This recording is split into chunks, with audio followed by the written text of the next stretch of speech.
वरिष्ठ नागरिक मंच पक्षर रक्तदान और चक्षु परीक्षा शिविर अनुष्ठित। इच्छाशक्ति आगे हार मानी बयस अवसर पर परिणत बयस भी निजपाई चिंता नक समाज चिंता करी कहीं जमी रक्तर अभाव किंबा दृष्टिशक्ति अभाव शिकार न हूँ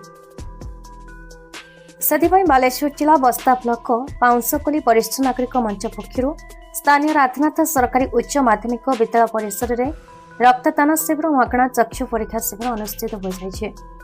मंच सभापति इंदु माधव महांती उक्त शिविर को उद्घाटन करथिबा अतिथि भाव जिला रक्तदाता संघ सभापति कमल चक्रवर्ती और प्राक्तन सरपंच अजय कुमार साहू जोगदी रक्तदाता उत्साहित करथिले। तेबे वरिष्ठ नागरिक मंच रे 60 रु 80 वर्ष पर्यंत सदस्य रहिछंती। प्रायतः समस्ते आंठुगंठी व्यथा मधुमेह रक्तचाप हृदरोग भली जटिल रोग रे आक्रांत। निजे दृष्टि शक्ति अभाव हेबार चषमा व्यवहार करुवा बेले केतेबेले निजर कौन हेब किंबा निज पई रक्त आवश्यक हेब से कथा कहिबेनी। मात्र निज पई चिंता न करी समाज मंगल चिंता करी निजे सिना रक्त दे पारिलेनी किंतु स्थानीय अंचल रे घर को घर हाट बजार बोली बोली प्राक्तन छात्र छात्री युवक युवती को रक्तदान करने को आह्वान देते ताकि समाज और युवपीढ़ी पई एक नियारा उदाहरण सृष्टि करथिबा बेले साधारण रे बेस प्रशंसा कराଯାଇଛି। चंद्र राय संपादक आंचलिक वरिष्ठ नागरिक मंच पाउंसकोली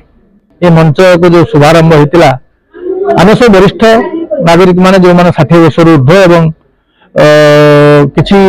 अवसर प्राप्त कर्मचारी एवं किसी कृषक श्रमिक भाई माने आम सहित अच्छा आमर उद्देश्य हूँ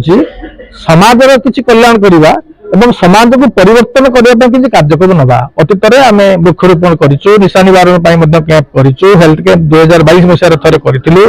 चक्षु परीक्षा शिविर एवं समस्त सिद्धांत क्रमे 2026 मसीहा जनवरी आम से एक रक्तदान जोटा महत दान रक्त